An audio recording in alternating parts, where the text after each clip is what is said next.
Last time, we fell short of our goal to buy a new, big, arable crop field. All that did, though, is position us for a great episode where we buy that field, turn it around so it's the best field on the farm, plant it with a new crop, and more.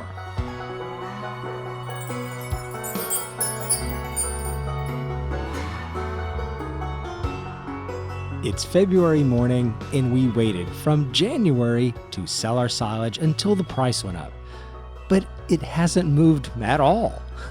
Not for any of the sell points. Next month in March, we have to buy the field because it's going to get a crop planted immediately.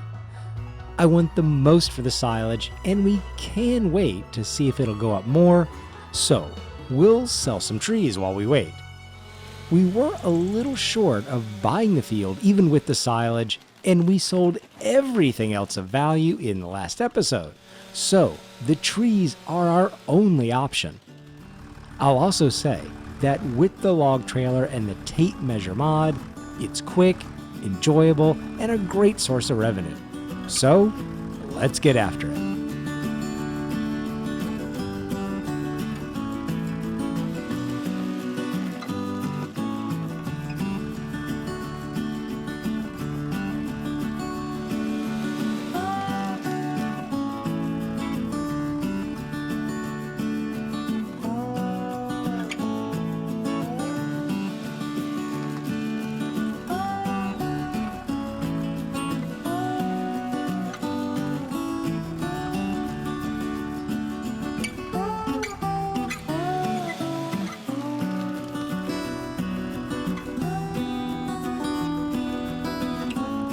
Okay, here we go with the second load of logs, and I'm sure the revenue from these trees is going to make one of my viewers very happy.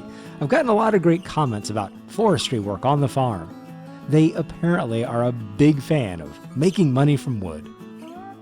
Okay, let's see what they're worth. Another $19,500, over $111,000 in the account. It's looking good to buy that field and have enough money left over to get it in top condition and get it planted. We'll park the log trailer and wait a bit more on the silage price. The price hasn't moved all day, and it's now about 3 in the afternoon. Let's check on the condition of the new field we're gonna buy. It's been lined, it's 100% fertilized, has no weeds, and only needs plowing, which we can do easily enough. This is going to be a great field. I know I'm pushing the timeline back all the way to the last minute, but I'll advance to March. Check the silage prices on the way, and unless the owner of the field plants peas or something, the field should be exactly like it is now to buy in the morning. It's 6:30 in the morning on a partly cloudy day, and Walter has planted peas. It's not really a bad thing though. When we plow the field, we'll plow under the peas, remove the weeds, and it'll still be 100% fertilized, limed, and ready to plant. Essentially, exactly like it would have been without the planted peas. The silage prices also haven't moved at all, and it's been 2 months. So I'll go ahead and sell them because it's time to get on with buying and working our new field.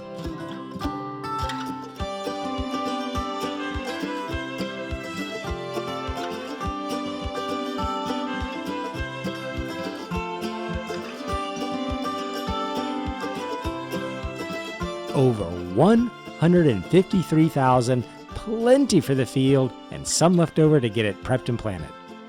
We'll do a quick round of repairs for the Deutz-Fahr. It's nice and cheap because we're doing it before it gets too damaged, and while we're on this side of the river, we'll rent a plow.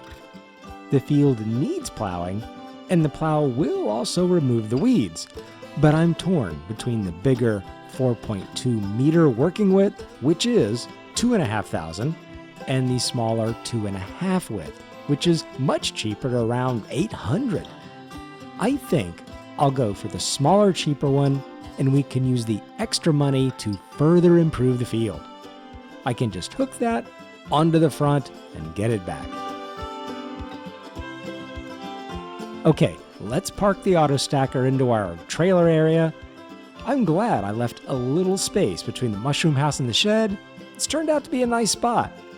Now, let's get that field.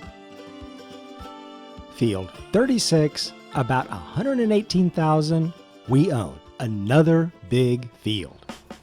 The first thing is to get it plowed, so let's flip the plow around the proper way and start turning under the peas. Now, if we had precision farming turned on, I'd need to check if turning under peas provided a fertilization bonus. They probably need to be nearly full grown, but in any case, I've been wondering if folks like you would like to see precision farming in this series. If it had been released before beginning the series, I probably would have done it. But now that we're so far in, I'm not sure. It's also very likely that it would influence which soil types we're using for which crops. And I'm pretty happy with how the farm is currently set up, so I'm not sure about that either. Let me know in the comments if you'd like to see it, or if hard mode with no contracts and no easy mods is already enough trouble. The 2.5 meter working width isn't a lot, but it feels like we're moving right along with this operation. Let's finish the plowing and get on with the planting.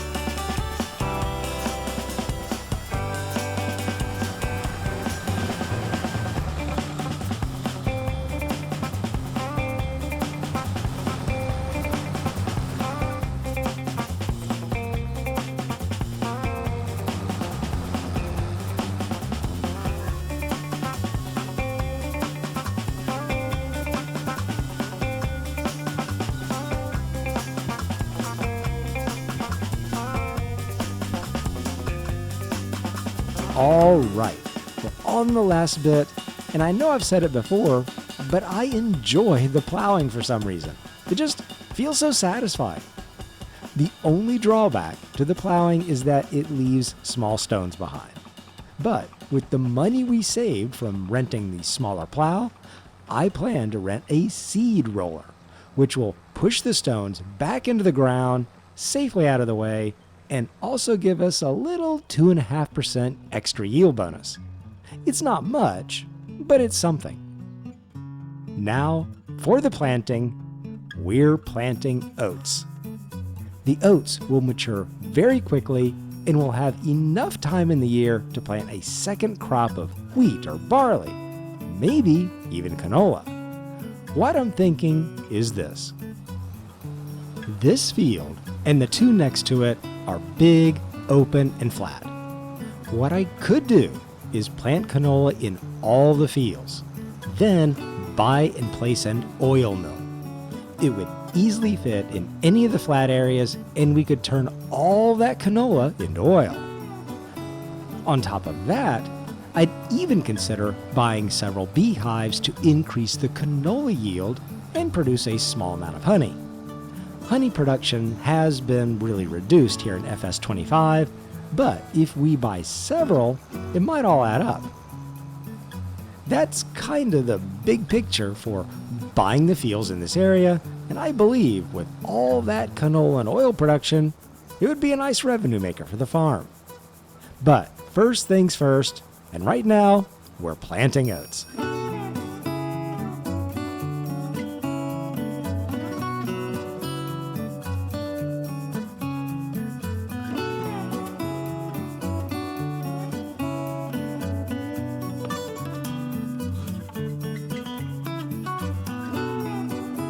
Okay, the oats are in. That's our second big arable crop growing. We've got barley in the other field, and the seeder equipment can go back to its holding area behind the mushroom house. Now for the seed rolling. I have no idea why the two available rollers in the base game are so expensive. I mean, there's nothing to them really. It's not like they have engines or a lot of mechanical moving parts. But it is what it is. We want it and need it. Also, I've been having some second thoughts and regrets about leaving the strips of weeds in the other field and not liming it. On paper, the hoe might not have paid for itself, but it's just the thought of not having an optimized field, and the neighbors driving by looking at my weeds. That's troublesome. Same with that lime. I really thought when we bought the field we just did, I'd lime them both at the same time, but I didn't need to. And I'm not going to put off the liming and weeding again. As soon as we have an issue, we're going to deal with it, even if it isn't technically the best move financially. This rolling will be finished in no time.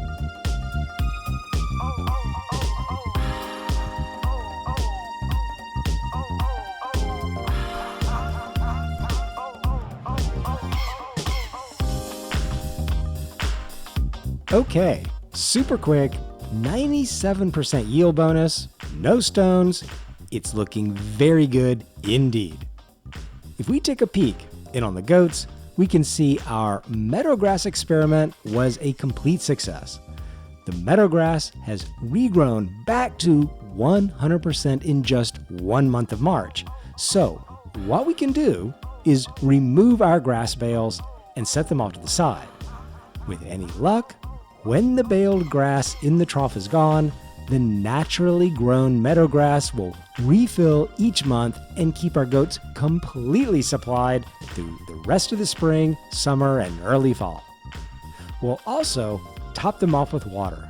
That's just a regularly occurring chore we do every couple months. Always quick and easy, and I think that's it for the new oat field and the month of March. We're also moving into April with a little extra cash in our pocket, which is nice to see for a change. We're usually flat broke. April is also the start of our grass work, but we've done a lot of mowing and baling in this series, so like last time, I'll do a very quick little combined sequence of mowing and baling and get on to other farm business.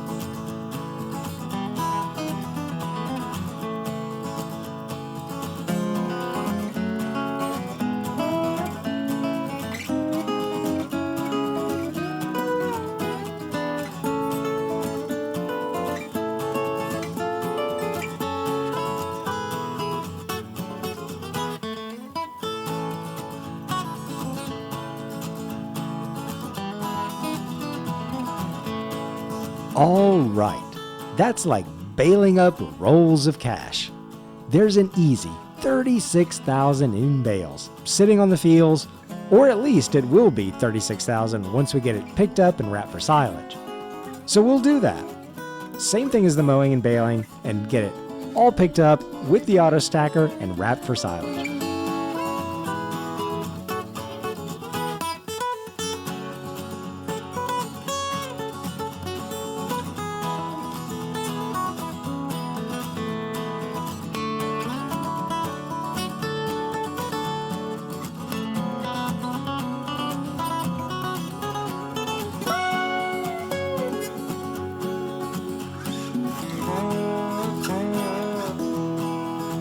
All right, that's kind of fantastic. It's just right around 8 in the morning and silage has already started fermenting. That means it'll be ready just a little after 8 July morning, so we can use that money for whatever plan we cook up for July. We'll also quickly roll the field, and as long as we're talking about July, I think June is when we'll either buy another field or, more likely, expand the goat herd. The goats will give birth in July, so if we can get that area we've been working on clearing down by the river all ready for goats, all we really need is enough money for a nice, big goat barn and enclosure, which I think is within reach. In the next episode, we'll be doubling the herd and then some. See you next time.